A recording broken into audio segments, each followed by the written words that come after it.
रवीना की शादी सुदीप से होती है और अपनी पहली रसोई में रवीना ढेर सारे स्वादिष्ट पकवान बनाती है।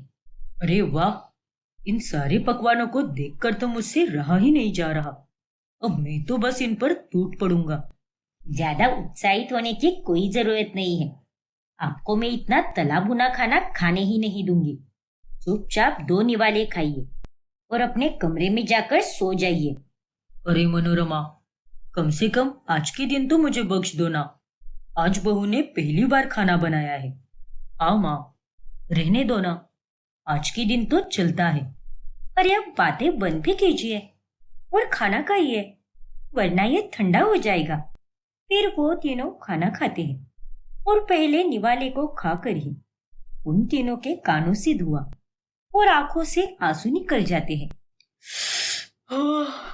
अरे बाप रे, इतना तीखा पानी! अरे नहीं, मर गई रे। हाँ, अरे बहू, पानी दो। पानी। हाय हाय मिर्ची, उफ उफ मिर्ची। अरे बहू, सत्यानाश हो तेरा। जल्दी से पानी दे मुझे। ठीक है माँ जी, अभी लाती हूँ। फिर रवीना जग लाकर सबको पानी देती है और पानी पीने के बाद सब शांत हो जाते हैं। बहू, तू अपनी अक्ल मायके में ही छोड़कर आई है क्या? अरे इतना तीखा खाना कोई कैसे खा सकता है? कूट कूट कर तूने इसमें हरी मिर्च डाली है। और नहीं तो क्या रवीना, जल्दी से हमें मीठी टॉफीज दे दो, वरना आज तो हमारी शामत ही आ जाएगी। फिर रवीना उन तीनों को मीठी टॉफीज देती है। मुझे तो तीखा खाना ही पसंद है। हरी मिर्च के बिना तो मेरा खाना हजम ही नहीं होता। मैं रोज ऐसा ही खाना बनाती हूँ। क्या कहा? रोज ऐसा ही खाना? अरे ओ पागल खाने से छूटी हुई पगलेट, तू ऐसा खाना अपने मायके में ही बनाया कर, लेकिन यहाँ पर नहीं। हम साधारण खाना खाते हैं और इतना तीखा खाना खाकर तो हमारी तबीयत खराब हो जाएगी। और नहीं तो क्या रवीना, अरे कितना तीखा खाना बनाया है तुमने। उसी की जलन ठीक होने के लिए 2 दिन लग जाएंगे। हे भगवान, आप सब भी ना। ऐसा कुछ भी नहीं होने वाला। मैं तो रोज ही खाती हूँ, लेकिन अब तक तो मुझे कुछ भी नहीं हुआ है। लेकिन मनोरमा के कहने के बाद भी रवीना खाने में ज्यादा हरी मिर्च डालती ही है और साथ ही खुद भी खाने के साथ कच्ची हरी मिर्च ऐसे ही गटक जाती है और उसे देखकर मनोरमा की आंखें खुली की खुली रह जाती हैं। अरे किस मिट्टी की बनी है तू? इन हरी मिर्चियों को सलाद की तरह ठूसे जा रही है। अरे अपनी जबान को लगाम दे बहू। जबान है कि लोहा, जो तुझे कोई फर्क ही नहीं पड़ता। पर ये तो कुछ भी नहीं है माँ जी। मुझे आप अगर ट्रक भरकर हरी मिर्ची भी खाने को दो ना, तो भी मैं वो खुशी खुशी खा जाऊंगी। आप भी चक्कर देखिए ना, बहुत मस्त लगती है। अरे तेरे दिमाग पर कहीं दौरा तो नहीं पड़ा है ना? देख बहू, अगर वापस तूने खाने में हद से ज्यादा हरी मिर्चियां डाली तो मुझसे बुरा और कोई नहीं होगा। ओफो माँ जी, अब इतना भी जुर्म मत करो ना। मायके में तो माँ ही डांटती थी और अब आप यहाँ पर मुझे डांट रही हो। अब मैं आप सबके लिए इतना कुछ करती हूँ, तो आप लोग मेरा मिर्ची खाना सहन नहीं कर सकते क्या? नहीं कर सकते। और तू हमारा सारा काम करके कोई एहसान नहीं कर रही हम पर। इस घर की बहू होने के नाते सारा काम करना तेरा कर्तव्य है। फिर रवीना मनोरमा के डांटने पर खाने में हरी मिर्च डालना कम करती है, लेकिन खुद बराबर ढेर सारी मिर्ची खाती है। ऐसे ही एक रोज। अरे बहू, बाजार से तूने इतना कुछ क्या लाया है? मेरे लिए भी कुछ खाने के लिए लाई हो क्या? अरे ओ मेरे चटोरे पति, आप जरा चुप ही बैठिए। और तू महारानी, इतनी सारी सब्जियां तूने क्यों लाई? अब देखना, आधे से ज्यादा सब्जियां तो सड़ जाएगी। अरे नहीं माँ जी, सब्जियां तो मैंने कम ही लाई है और इस थैली में तो पूरे 1 किलो हरी मिर्चियां लाई है मैंने। क्या? 1 किलो हरी मिर्चियां? बाप रे! अरे मुझे तो अब पक्का यकीन हो गया है कि तेरे दिमाग पर असर हो गया है। अरे एक दिन में ही तू इतनी सारी मिर्चियां कैसे खा सकती है? और तू सच में इंसान ही है ना? या किसी दूसरे ग्रह से आई है। अरे ये आप कैसी बातें कर रही हो माँ जी? अब मैं भी क्या करूं? हरी मिर्ची के बिना मेरा तो मन ही नहीं लगता, इसीलिए लेकर आई। कान खोलकर सुन ले बहू, कल से तूने अगर इतनी सारी हरी मिर्च लाई तो फिर तेरी खैर नहीं। अरे हर 2 दिन में 1-1 किलो मिर्चियां लाएगी तो सारे पैसे बर्बाद कर देगी। और यहाँ हमारे घर के बाहर कोई पैसों का पेड़ नहीं लगा है, समझी कि नहीं? हाँ हाँ ठीक है, अब इतना भी तिल मिलाओ मत।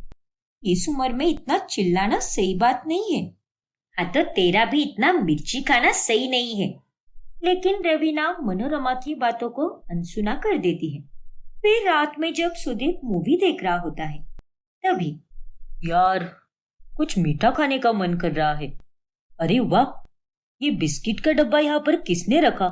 लगता है रवीना ने नए बिस्किट्स लाए हैं, इन्हें ही खा लेता हूँ। फिर सुदीप उन बिस्किट्स को खा लेता है और उन्हें खाकर उसे बहुत तीखा लगता है।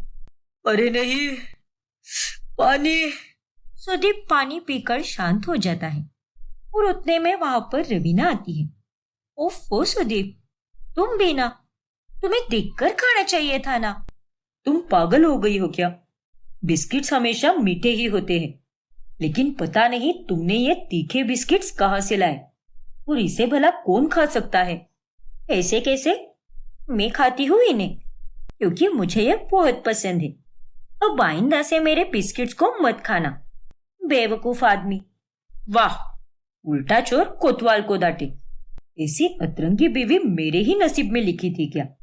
फिर एक दिन रवीना अपना यूट्यूब पर चैनल शुरू कर देती है और वो उसमें हरी मिर्च खाने की वीडियो डालती है। हेलो गाइस, आप सभी का स्वागत है मेरे नए YouTube channel spicy food with Raveena पर। और गाइस, मेरे लिए दुनिया एक तरफ है और हरी मिर्च एक तरफ।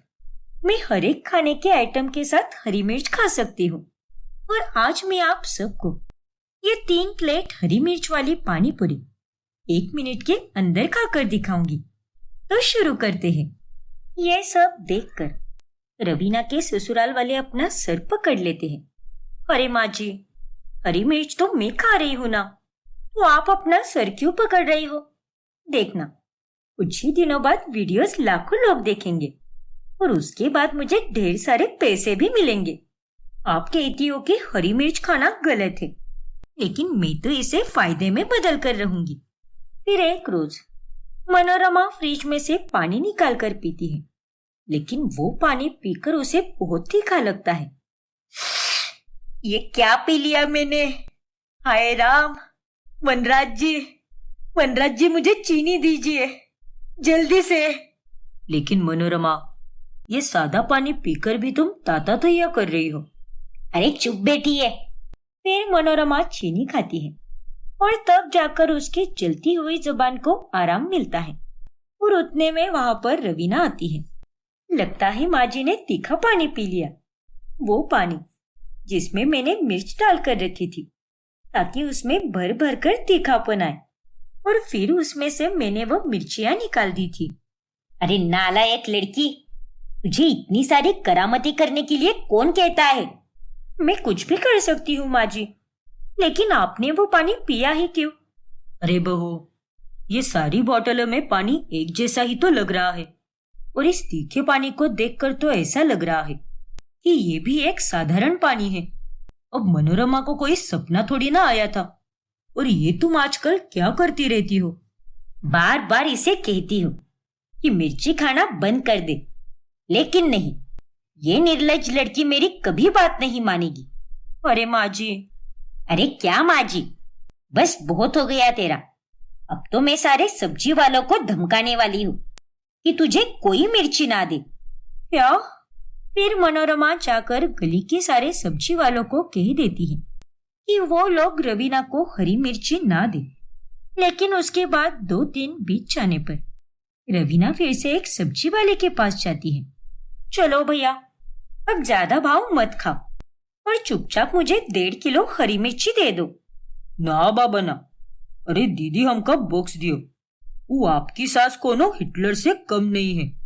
अगर उनको पता चला कि हम आपको चोरी छुपे हरी मिर्च देते रहे, तो हमारा हड्डी पसली एक करके रख दे है। अरे भैया, कुछ भी नहीं होगा। मैं कह रही हूं ना, किसी को कुछ भी पता नहीं चलेगा। मैं ये सारी हरी मिर्ची अपने कमरे में छुपा कर रखूंगी, इसलिए तुम्हें कोई नहीं मारेगा। ठीक बा, ले लो। अब का कर सकत है हम भी, अब तो हमारी बात मानने से रही। लेकिन बदकिस्मती से मनोरमा रवीना को सब्जी वाले से मिर्चियां लेते हुए देख लेती है और वो उस सब्जी वालों को डंडे से पीटती है और साथ ही रवीना को भी भरे मोहल्ले के सामने खूब सुनाती है। अरे क्या माँ जी, आप भी, आपने तो मेरी इज्जत मिट्टी में मिला दी। पूरे मोहल्ले के सामने मुझे कितना सुनाया आपने। अरे आपको थोड़ी सी भी अकल है या नहीं? अरे चुप बैठ, और सबसे पहले तो तू आवाज नीचे करके बात कर मुझसे। अरे तुझे तो मैंने पहले ही कहा था कि इस घर में हरी मिर्च मत लाना, तो तूने मेरी बात क्यों नहीं मानी? बता। बस बहुत हो गया माँ जी, मैं कोई बेचारी अबला नारी नहीं हूँ जो आपका हर हुक्म सर आंखों पर रखूंगी और आपका कहा सब कुछ मानूंगी। अरे आप लोगों को तो मैं सादा खाना बनाकर दे ही रही हूं ना, तो आप मेरे पीछे क्यों पड़ी हो? अब बताइए, आप मुझे बाहर से हरी मिर्ची लाने दोगी या नहीं? अरे कितनी बार कहूं तुझे, नहीं लाने दूंगी। बता क्या कर लेगी तू? वो तो आपको कल ही पता चलेगा। क्या? फिर रवीना कुछ कहे बिना ही वहां से चली जाती है। फिर अगली सुबह जब मनोरमा घर के गार्डन में आती है, तब वहां पर हरी मिर्च के ढेर सारे पौधे देखकर वो तो एकदम दंग रह जाती है। हे भगवान, अरे ये सब क्या है बहू? मेरे हरी मिर्ची के पौधे माली से कहकर मैंने आज सुबह ही लगवाए हैं। अब मैं खुद ही मिर्ची उगाऊंगी और इसी को खाऊंगी। और खबरदार, जो आपने इन्हें उखाड़ने की कोशिश भी की तो। अरे तू पागल हो गई है क्या? ये सब तू बिल्कुल भी सही नहीं कर रही। तो फिर आप जो कर रही हो वो सही है क्या? नहीं ना, तो चुपचाप मुझे हरी मिर्ची की खेती करने दीजिए। रवीना अब बेहिसाब हरी मिर्च खाती है, जिस कारण दिन ब दिन उस सब का उसकी तबीयत पर बुरा असर होने लगता है। फिर एक दिन जब वो अपनी सहेली के घर पर किटी पार्टी के लिए जाती है, तभी ओह नो, मेरे पेट में तो कितनी जलन हो रही है। अब क्या करूं? जोरों की बाथरूम भी आई है। अगर अभी टंकी खाली नहीं की तो कहीं यहीं पर बैठे बैठे खाली ना हो जाए। अरे रवीना, किस सोच में है तू? और तू ऐसे मूर्ति बनकर क्यों बैठी है? तेरी तबीयत तो ठीक है ना? नहीं शीना, मुझे जल्दी बता, तेरा बाथरूम किधर है? वो रहा वहां पर। लेकिन क्या हुआ है? अरे बाबा, मुझे चोर की आई है, इसीलिए मैं बाथरूम जा रही हूँ। इस तरह से रवीना को ना चाहकर भी अपनी सहेली के घर पर ही बाथरूम करने के लिए जाना पड़ता है और उसे इस हालत में देखकर उसकी सहेलियां उस पर खूब हंसती हैं। अरे ये कितनी पागल है, ऐसे कोई जाता है क्या बाथरूम में? अब इतना तीखा खाएगी तो उसके साथ ऐसा ही होगा ना। सच में वो तो एक नंबर की बेवकूफ लड़की है। एक प्रकार से रवीना का वहां पर मजाक बन जाता है, लेकिन इसके बावजूद भी उसे कुछ भी नहीं लगता और वो पास में हो रहे एक चैलेंज में हिस्सा लेती है, जहां पर वो 5 मिनट में ढेर सारी हरी मिर्च खा लेती है। और इस वजह से अगले 2 दिनों तक रवीना का पेट काफी खराब हो जाता है और वो दिन में 50 बार बाथरूम के चक्कर लगाती है। सुदीप, आपकी बीवी को बवासीर की प्रॉब्लम हो चुकी है और आपको इसका इलाज कराना ही होगा। क्या? फिर रवीना का ऑपरेशन हो जाता है, जिसके बाद वो ठीक हो जाती है और तभी जाकर वो सबके सामने कान पकड़ लेती है। मुझे माफ कर दीजिए माँ जी, आप सबका कहना अगर मैंने पहले ही मान लिया होता तो आज ये सब कुछ होता ही नहीं। तीखा खाने के कारण मुझे कितनी मुसीबतों का सामना करना पड़ा, पर अब मैं आप लोगों से वादा करती हूँ कि मैं आज के बाद तीखा खाना कभी नहीं खाऊंगी, और अगर खाऊंगी भी तो नियमित रूप से, जितना आप सब खाते हो, क्योंकि अब मैं समझ चुकी हूँ कि कोई भी चीज ज्यादा मात्रा में की जाए तो वो आखिर में नुकसान ही देती है। चलो, देर आए पर दुरुस्त आए। और इस तरह से अंत में रवीना की अकल ठिकाने पर आ जाती है, जिसके बाद वो अपनी ससुराल में खुशी से रहती है। छाया और कल्पेश अपने बेटा बहू आंचल और पुष्कर के साथ रहते हैं। एक दिन की बात है। हे भगवान, छत पे पापड़ सुखाकर मैं तो थक गई। गर्मी इतनी तेजी से बढ़ रही है कि बस पूछो मत। लेकिन माँ जी, मैंने आपको पहले ही कहा था ना कि मैं पापड़ सुखा दूंगी, तो फिर आप मेरी बात क्यों नहीं मानती? हमेशा अपनी ही मनमानी करती रहती हो। मुझे आपका यो काम करना बिल्कुल भी पसंद नहीं है। अरे कुछ नहीं होता बहू, अगर मैंने ये छोटे मोटे काम कर भी दिए तो उसमें कौन सी बड़ी बात है। तू मेरी फिक्र मत कर। तभी वहां पर पुष्कर आता है। माँ, आंचल, अब आप दोनों की चिंता को हमेशा के लिए टाटा बाय बाय बोलने का समय आ गया है। क्या मतलब? हाँ बेटा, आखिर तू कहना क्या चाहता है? अरे माँ, मेरा एक दोस्त हमेशा हमेशा के लिए विदेश शिफ्ट हो रहा है। इसीलिए उसके घर पर जो नौकरानी रहती थी, वो अब काम की तलाश कर रही है। अब वो तो विदेश नहीं जा सकती ना, इसीलिए मैंने ये सोचा है कि उसे हमारे यहाँ पर ही काम पर रख लिया जाए। वो हमारे घर पर 24 घंटे काम करेगी और यहीं पर रहेगी। चलो बढ़िया है, इसी बहाने बहू और छाया को आराम भी मिल जाएगा। लेकिन इन सब की कोई जरूरत नहीं है पुष्कर। मैं तो माँ जी को भी मदद करने के लिए मना कर देती हूँ, क्योंकि ये सारे काम मैं अकेली कर सकती हूँ। लेकिन बहू, कर करके तो कितना हैंडल करेगी? सारा दिन बस घर के काम काज में ही लगी रहती है। तुझे खुद के लिए भी समय मिलना चाहिए। अब जब पुष्कर घर पर नौकरानी ला रहा है तो उसे लाने देना। मना क्यों कर रही है तू? अच्छा ठीक है माँ जी, अगर आप सभी लोगों की यही इच्छा है तो यही सही, रख लेते हैं नौकरानी। फिर अगले दिन पुष्कर नौकरानी को लेकर आता है। वो नौकरानी दिखने में इतनी सुंदर होती है कि छाया उसे पहचान ही नहीं पाती। अरे पुष्कर बेटा, तूने मुझे बताया नहीं कि आज तेरी सहेली आने वाली है। ये तेरी कॉलेज की ही दोस्त है ना? नहीं माँ, वो सहेली दूसरी है और ये हमारी नई नौकरानी है। सब लोगों को मेरा नमस्कार। मेरा नाम है Kareena. Oh my God Pushkar, इतनी सुंदर और मॉडर्न नौकरानी मैं अपनी लाइफ में पहली बार देख रही हूँ। ये कैसा कलयुग आ गया है। आजकल के नौकर चाकर भी किसी से पीछे नहीं रहे। चलो अच्छा ही है। अरे माँ, अब क्या बाहर ही बातें करते बैठोगे क्या? उसे अंदर तो बुलाओ। फिर करीना घर के अंदर आती है और वो सबसे अच्छे से बात करती है। लेकिन उसका इतना सुंदर रूप देखकर घर के सभी लोग एकदम हैरान रह जाते हैं। करीना के इतने सुंदर होने के कारण उसके तेवर और नखरे भी एकदम अलग और अनोखे होते हैं। करीना, मैं टीवी देखते देखते सब्जी साफ कर देती हूँ, तब तक तुम आटा गूंदो। फिर सिलबट्टे पर मसाले कूटना और उन्हीं मसालों को सब्जी और दाल में इस्तेमाल करना, ठीक है ना? नहीं रे बाबा, मैं कोई आटा वाटा नहीं गूंदने वाली, क्योंकि अभी हाल ही में मैंने अपने नेल्स करवाए हैं और ये मसाले कूट कूट कर मैं अपने ये मुलायम और कोमल हाथ खराब नहीं कर सकती। मैं मसालों को मिक्सर में ही कूटूंगी और आटे को गूंदने के लिए आपको मेरे लिए आटा गूंदने वाली मशीन लानी होगी। क्या? अरे ये सब क्या नाटक है तुम्हारा?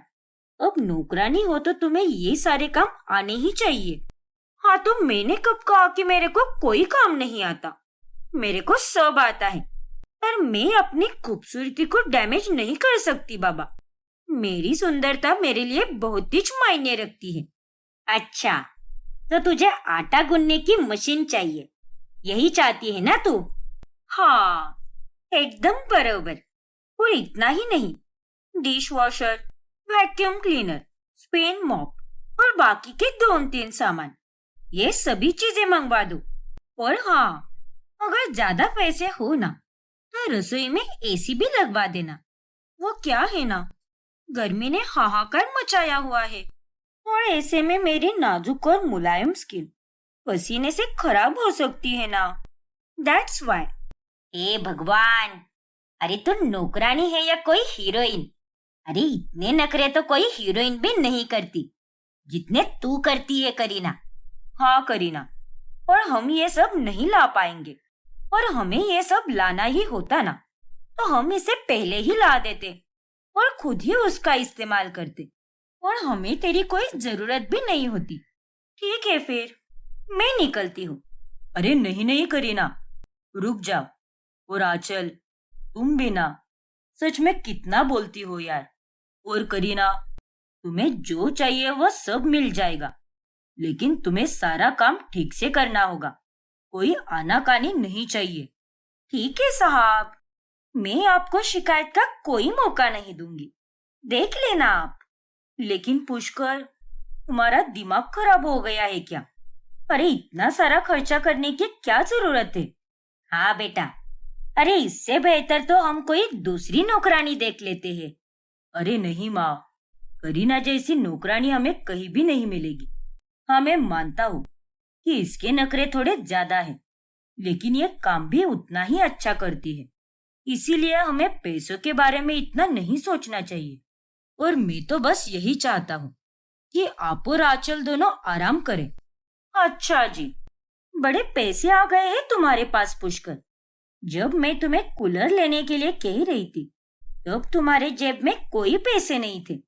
हाँ चल, तब मेरे पास सच में कोई पैसे नहीं थे, लेकिन अब तो है ना।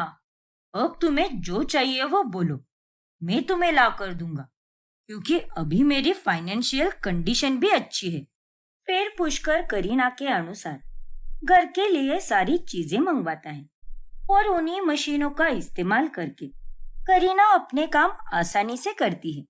और सारे काम निपटाने के बाद में वो आराम से सोफे पर टीवी देखती रहती है। करीना, रिमोट पकड़ाओ इधर, मुझे अभी मेरा सीरियल देखना है। अरे ये क्या बात हुई दीदी, आप ऐसे कैसे बोल रही हो? मैं अभी तो आई हूँ ना, प्लीज मुझे देखने दो और डिस्टर्ब मत करो। अब आप जाओ, जाकर अपने रूम में आराम करो। क्या? करीना, तुम इस घर की नौकरानी हो, तमीज से बात करो। सॉरी दीदी, लेकिन अभी मेरा टीवी देखने का बहुत मन कर रहा है, तो फिर आप टीवी और मेरे बीच क्यों आ रही हो? अरे आंचल, तुम बेडरूम के टीवी पर अपना सीरियल देख लो ना। करीना तो वैसे भी कितना कम टीवी देखती है, सारा दिन तो ये काम में ही लगी रहती है। पुष्कर की बातें सुनकर आंचल को बहुत गुस्सा आता है और वो अपना मुंह फुलाकर अपने कमरे में चली जाती है। फिर रात में वो पुष्कर से कहती है, क्या बात है पुष्कर, तुम तो उस हीरोइन की बड़ी तरफदारी करते हो, उसकी ज्यादा साइड लेने की कोई जरूरत नहीं है, समझ गए ना? अरे यार आंचल, मैंने कहा उसकी साइड ली। अब वो हमारे घर में रहती है तो उसे भी थोड़ा फ्री का टाइम चाहिए ना। वो थोड़ी ना कोई रोबोट है जो 24 घंटे बस काम ही करती बैठेगी। और मैंने जो भी बोला या किया है वो सब केवल इंसानियत के नाते ही किया है, और कुछ नहीं मेरी जान। इंसानियत के जगह पर दूसरा कोई नाता जोड़ने के बारे में सोचना भी मत, वरना मैं तुम्हारा हाफ मर्डर कर दूंगी। हे भगवान, तुम भी ना आंचल, सच में कुछ ज्यादा ही सोचती रहती हो। दिन गुजरते जाते हैं, करीना सारे काम अच्छे से करती है, लेकिन उसकी फरमाइशें और नखरे रुकने का कोई नाम नहीं लेती। एक दोपहर, अरे करीना, जाकर कल्पेश जी की दवाइयां लेकर आ, उनकी सारी दवाइयां खत्म हो चुकी है। और हाँ, आते समय डेयरी से पनीर और मक्खन भी लेकर आना। ठीक है चाया काकी, लाओ चाबी दो मुझे गाड़ी की। क्या? गाड़ी की चाबी? लेकिन वो तुझे क्यों चाहिए? अब बाहर जाना है तो गाड़ी की चाबी तो लगेगी ही ना। इतनी तड़कती भड़कती धूप में मैं पैदल थोड़ी ना जाऊंगी बाहर, मेरी गोरी गोरी स्किन खाली पॉकेट में टैन हो जाएगी ना। और तो और मेरे तो पैर भी दर्द करेंगे, और अगर पैर दर्द करेंगे तो फिर मैं घर के काम कैसे कर पाऊंगी? ये भगवान, ना जाने ये लड़की किस मिट्टी की बनी है। और नहीं तो क्या। अरे इतने तेवर और नखरे तो हमारी बहू भी नहीं करती जितना कि यह करीना करती है। लाओ छाया, पर्ची दो मुझे, मैं ही जाकर लेकर आता हूँ। तभी वहां पर आंचल आती है। उसकी कोई जरूरत नहीं है पापा जी, मैं हूं ना, मैं लाती हूँ। इस करीना को तो बस महारानी की तरह ही रहने आता है और ये सब पुष्कर की ही गलती है। उसी ने इसे इतना सर पर चढ़ा कर रखा है।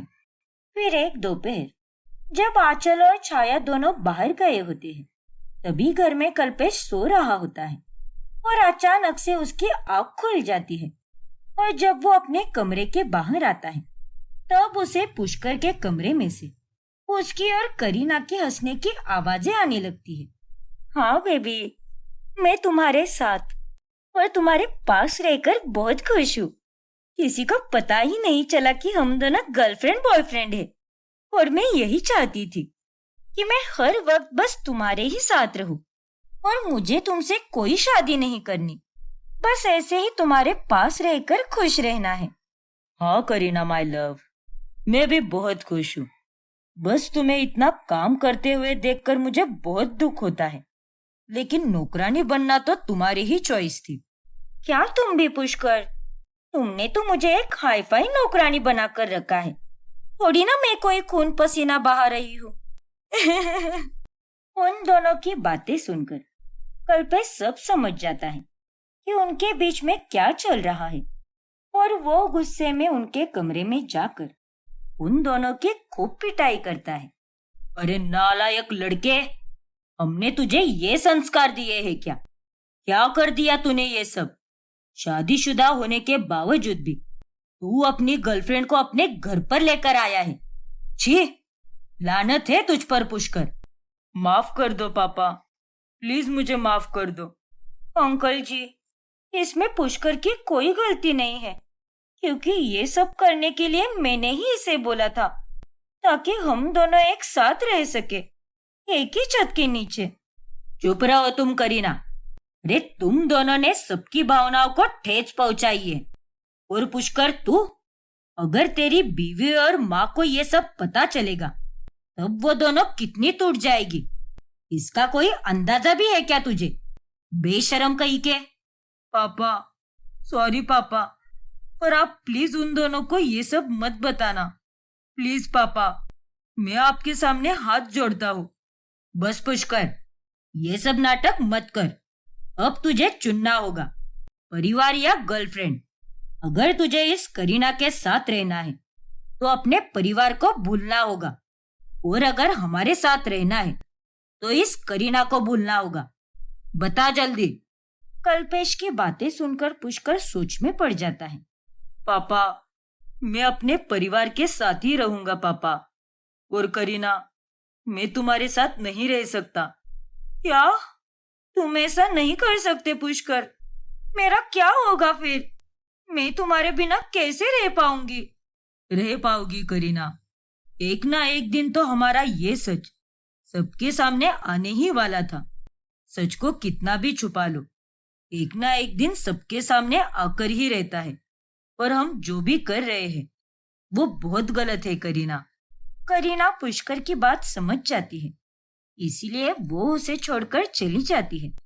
वही कल्पेश पुष्कर को माफ ना करते हुए उसे सुधरने का एक मौका जरूर देते हैं। फिर बाद में जब आंचल और छाया घर लौटती है, तब करीना को ना देखकर आंचल उससे पूछती है, क्या हुआ पापा जी? कहाँ गई हमारी चम्मक छल्लो?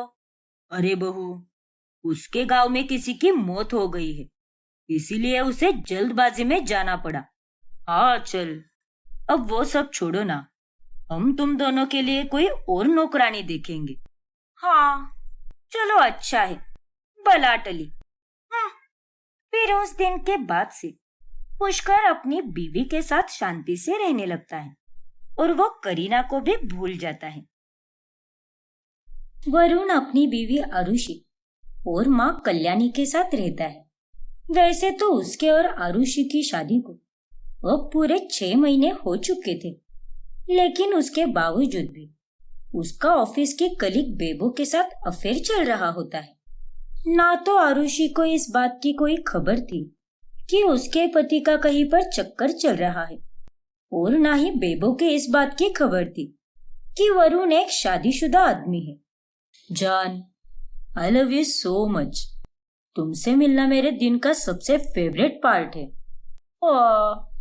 Love you too baby.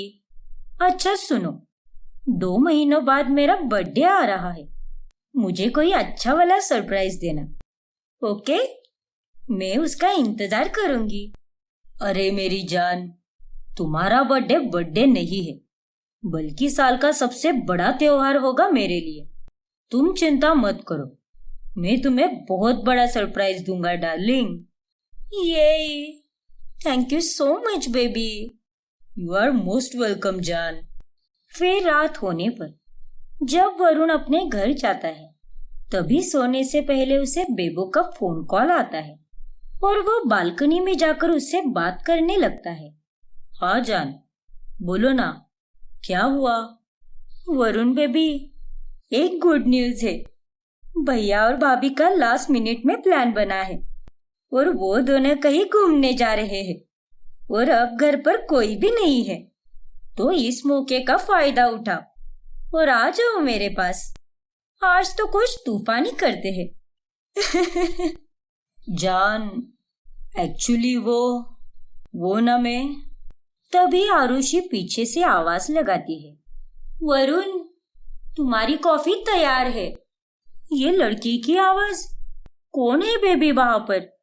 तुम्हारे फोन से मुझे लड़की की आवाज आ रही है। एक्चुअली ना, हाँ, आज मेरे घर पर बुआ जी, फूफा जी और कजिन्स आए हैं। ये कजिन की ही आवाज है, इसीलिए आज मेरा आना थोड़ा मुश्किल रहेगा। माय बैड जान, किसी और दिन हम कुछ तूफानी कर लेंगे। हम दोनों थोड़ी ना कहीं पर जा रहे हैं, मैं तो यहीं पर हूँ, है ना? अरे यार, ठीक है बेबी, कोई बात नहीं। तुम अपना फैमिली टाइम एंजॉय करो। मिलते हैं कल ऑफिस में।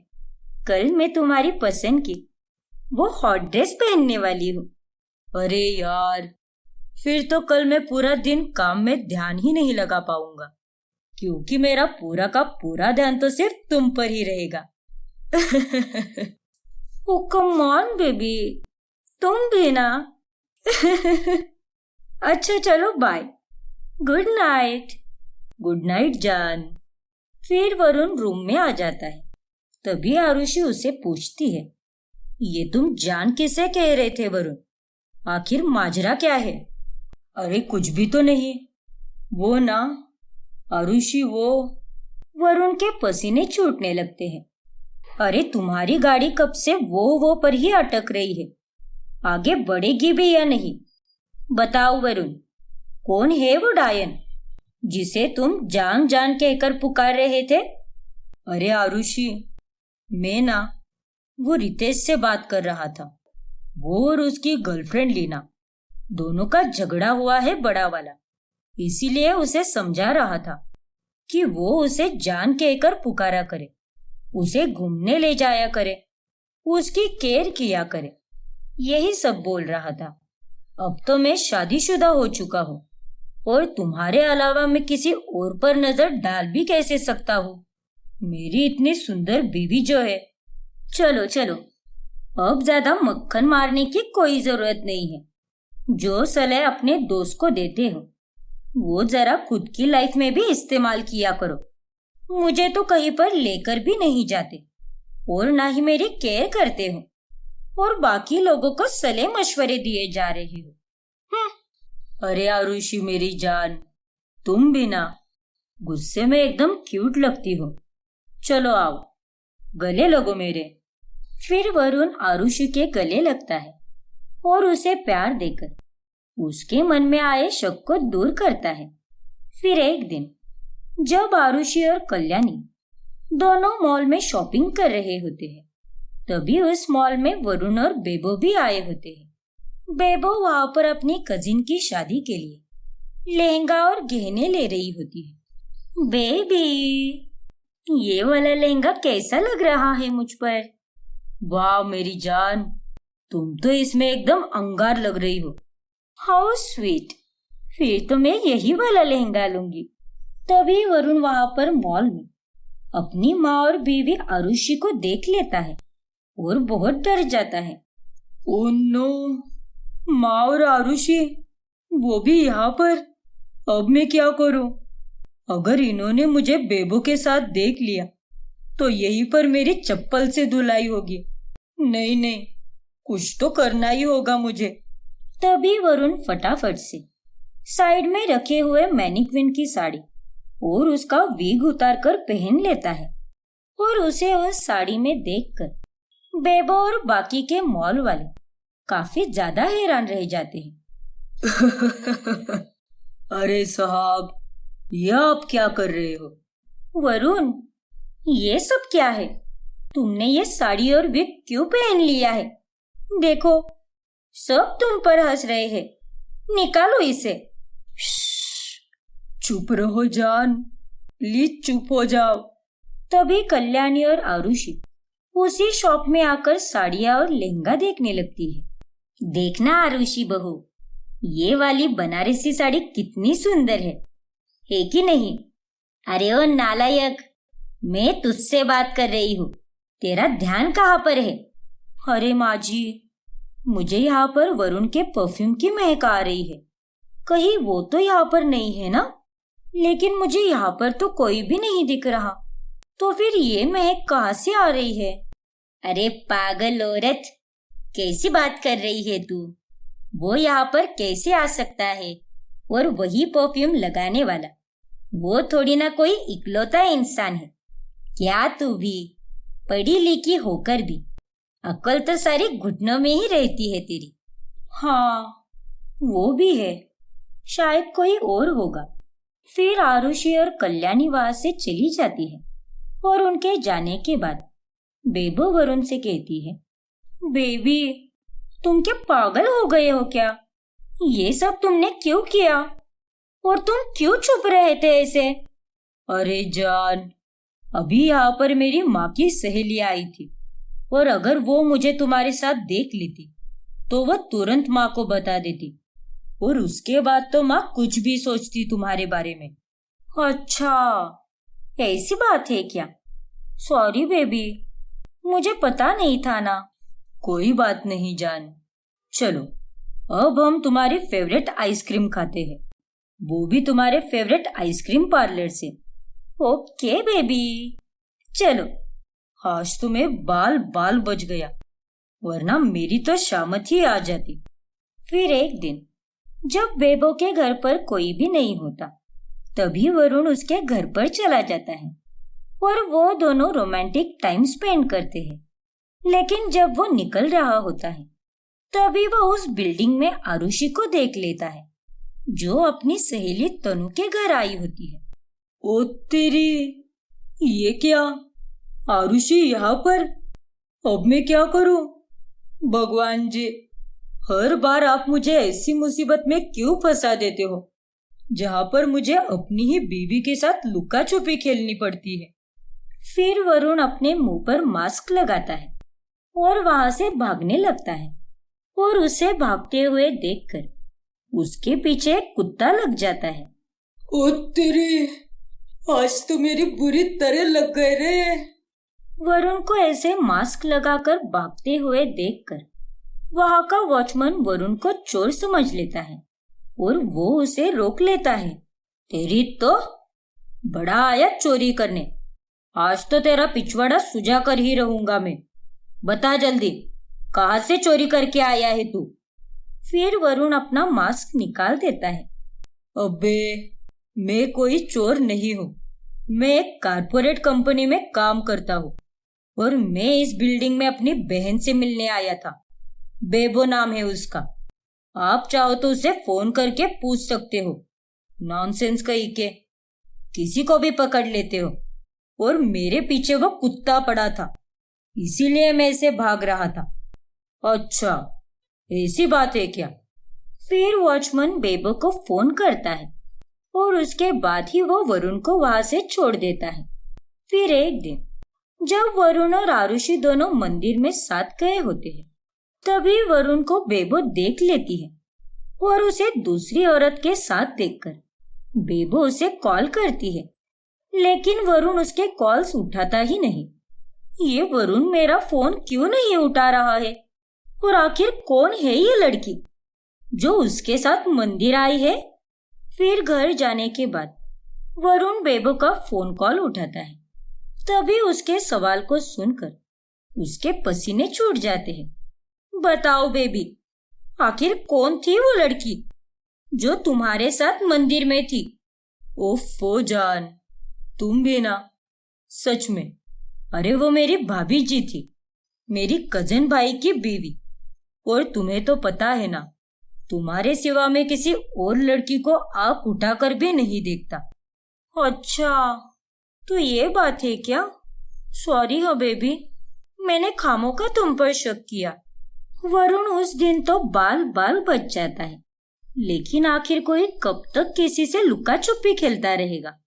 एक दिन जब आरुषि अपनी सहेलियों के साथ ट्रिप पर जाती है, तभी बेबो का जन्मदिन होता है और उस अवसर पर बेबो और वरुण दोनों एक रिसोर्ट में घूमने आए होते हैं, जहाँ पर आरुषि भी अपनी सहेलियों के साथ पहले से ही मौजूद होती है। और आरुषि को वहां पर देखकर वरुण के तो पसीने छूटने लगते हैं। हे भगवान, अरे ये मेरी बीवी है या आफत? जहाँ देखो वहां पहुंच जाती है। लेकिन अब मैं क्या करूं? जानू, क्या हुआ तुम्हें? और तुम्हें इतने पसीने क्यों छूट रहे हैं? अच्छा वो सब छोड़ो, चलो हम दोनों पानी वाला डांस करते हैं। नहीं बेबो, वो मैं जरा वॉशरूम होकर आता हूँ। फिर वरुण स्विमिंग पूल से बाहर निकलकर भागने लगता है, लेकिन तभी उसका पैर फिसल जाता है और वो अपने बम के बल धड़ाम से गिर जाता है। और वहां पर मौजूद आरुषि उसे देख लेती है। वरुण, तुम यहाँ पर? लेकिन तुम तो ऑफिस जाने वाले थे ना? बेबी, क्या हुआ बेबी तुम्हें? ऐसे कैसे गिर गए तुम? ठीक तो हो ना तुम? बेबी, ये चुड़ैल कौन है वरुण? चुड़ैल? अरे चुड़ैल होगी तू। वरुण बेबी, ये डायन कौन है? और ये मुझे चुड़ैल क्यों बोल रही है? अरे मैं इसकी बीवी हूँ। इसका मतलब तुम्हारा चक्कर चल रहा है वरुण। शादीशुदा होकर भी ये सब गुल खिलाते हुए तुम्हें शर्म नहीं आती क्या?